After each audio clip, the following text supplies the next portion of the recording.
Tita? Gusto ko patayin si Scott. Tita? Catherine, dapat kayanin mo. Ang lolo mo lang nahihirapan, patatagalin pa natin ito. Hey, Mami. Hindi pa ba obvious? Wala na talaga siya. Yung mga nakakabit na lang sa kanya ang rason kung bakit pa siya nabubuhay. So we better make a decision. Natapusin ang paghihirap ng lolo mo. Jonas, ano yan? Galing kay attorney. Inutusan pala siya ni Tita na palitan kitang administrator ng mana ni Catherine. Pero bago man lang ako mamatay, sisiguraduhin ko na wala kang makukuha, wala kang matatanggap mula sa akin sa mga katulad yung sinungaling at manluloko kahit na peking barya. Ganun ba?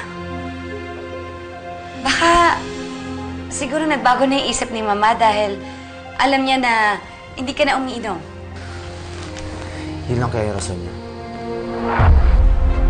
Anong ibig mong sabihin? Bakit ganyan ka sa akin, Jonas? Pinagdududahan mo ba ako? Ilang taon kami magkasama ni Mama.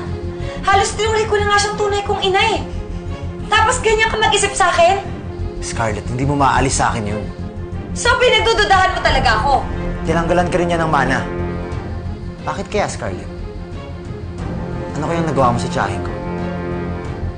Kasi hindi siya mag-uutos kung wala siyang dahilan. Si Catherine ang dahilan kung bakit niya ako tinanggalan ng mana. Dahil ayaw niya ng paraan ng pagdidisiplina ko kay Catherine. Pero nagkaayos na kami. Nagkasundo na kami. Tatawagan na niya dapat si attorney pero bigla naman siyang inatake. Malinaw na ba yun sa'yo, Jonas?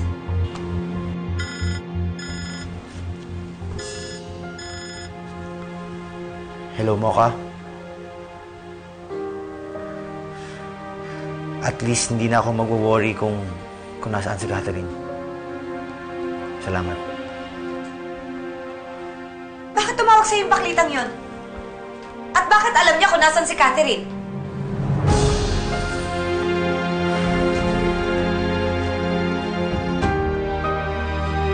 Magkasama si Catherine at si Isabel ngayon? Oo. Dahil nag-effort yung tao para hanapin yung anak mo. At paano niya nalaman? Dahil sa akin. Dahil nagpunta ako sa kanila para tanungin kung kasama nila si Catherine. Siguraduhin lang ng Isabel na yan, ihahatid niya agad dito si Catherine. Baka i-brainwash na naman niya yung bata. May isip na yung anak mo. Alam niya na yung dapat gawin.